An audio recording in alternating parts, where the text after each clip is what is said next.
Hello friends, welcome to UK Dreamers. I'm Dr. Aman and today we'll be talking about changing a specialty in the UK. Yes friends, you would have thought about this at times, this thought process would have come to your head, but there's no obvious answer to this, no definitive pathway to this which you can find over the internet or through any of the websites, or even most of my colleague vloggers who are doing this. No one talks about changing the specialty. But I will tell you about this because I myself changed my specialty. So in this video, I'll give a brief intro about my journey, how did I do it, and whether you can change your specialties, to which specialties can you usually change, what about the training pathways and such and so. So yes, if I give a brief introduction of mine, if you don't know me already, my name is Dr. Aman Sharma. I work in the NHS in the UK, and when I came to the UK, I came to the specialty of emergency medicine. So I've got my training back in India in emergency medicine. I've worked in emergency medicine since 2014. So overall, hardcore ED guy. But I would say last year, this thought process started, dangling in my head, saying like, I want to change my specialty. Not because I don't love emergency medicine, just because I want to explore the possibilities, to see what else, the life can offer me. So with this thing in mind, this was cooking in my head for like, I would say past 7 to 8 months. And then eventually in the month of October, I just made sure I want to do this. I want to change my specialty. So with that in mind, I went to my educational supervisor. He's a great gentleman, because of him today I actually could change my specialty. So I went to him. I told, I'm actually suffering in the terms, that I'm suffering a little of my health, I'm suffering a little of wellness, because of the rota in the emergency medicine. At times I feel too overwhelmed, and it's like I want to give a try to the medical specialties, and if it doesn't work for me, I'll always come back to emergency medicine. With this thought process, I went to my educational supervisor. He listened, he gave his own feedback to me, what could be better for me actually. But I was very, very firm with my mindset. I want to do this. So he agreed. So the first thing that you need to cross is the hurdle of getting along the same page with your supervisor, be it a clinical or educational, because if they are not on board, there's no point hustling and going round and round. So the second thing I did was the place where I work. So I went to the the clinical director, or you may say the person responsible for me to getting into medicine. Another great gentleman listened to my story, and eventually, when you go, once you worked in a specialty for a longer time and then you plan to change your specialty, everyone becomes skeptical, thinking what is going with this guy's head, like why is he trying to do this. Like people, my friends told me that you're doing an absolute suicidal step. You're 35 and you want to change your specialty. Is it possible? But as I said, it was just going in my head. I wanted to do this. So once I had this with my in-department supervisor and the supervisor to which I wanted to transfer, I resigned from my department and I rejoined the same organization into a different department of general medicine. So from emergency medicine, I went to general medicine. And yes, I started in one of the medical wards. It was really overwhelming in the first week. I clearly remember one day I was in the changing room and I was literally banging my head on the wall, thinking, what have I done? Why did I do this? Because I was out of my comfort zone. I was out of my specialty zone. I was into a world which I had never seen before. And I was thinking, maybe I'll have to go back to emergency medicine because this is just not for me.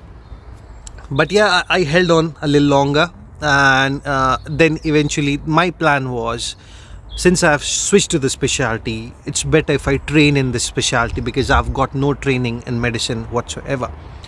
So the applications opened in November. I had my CREST form.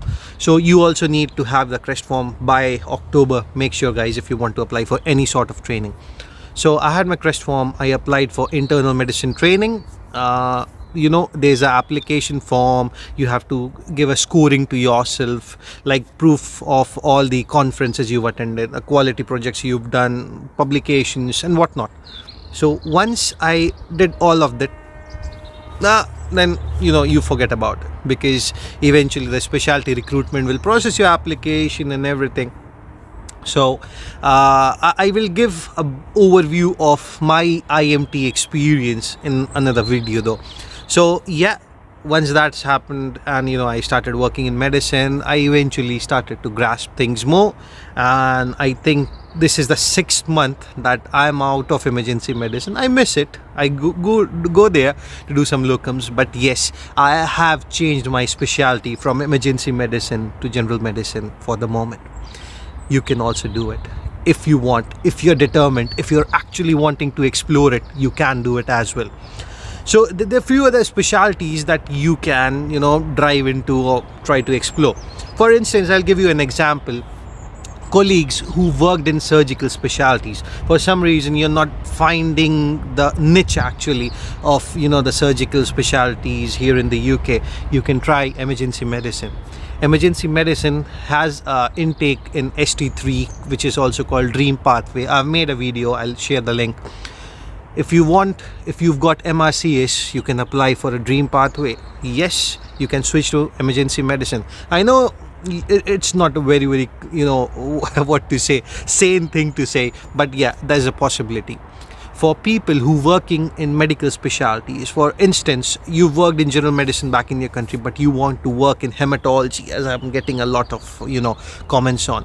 Yes, it's possible. You want to work in rheumatology? Yes, it's possible. The only thing is, be ready to start working as a SHO, which is good for you. The reason being, I was almost being a reg when I left A&E, like A&E.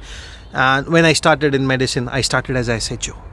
Yes, you would say, why would you do that? Because eventually all your experiences, all the things that you've grasped, you've downgraded yourself in a way, because you're not the senior anymore. You're doing the ward works, you're doing the discharge works, you're collecting bloods, chasing bloods, chasing scans and everything. But as I said, if you want to explore, it is doable. Another the specialty which most of my colleagues I've seen they switch into is called general practice. So you might be a specialist in your country, for instance, in say gynecology and obs, but you don't want to do gynae obs anymore. What options have you got? Gynae obs here has got various subspecialties, fetal medicine and whatnot. Yes, but if for instance you want to do a general practice in say specialty interest in gynae or women health or anything, general practice is also an option for us. I'll make another video about general practice, and you can make your minds on that. So the whole point of making this video is, don't get disheartened if you want to explore anything new. For guys who are coming just after the plabs, for instance, you got a job in medicine but you want to try surgery, why not? Keep looking for jobs. You can always switch your specialty. There's no to it.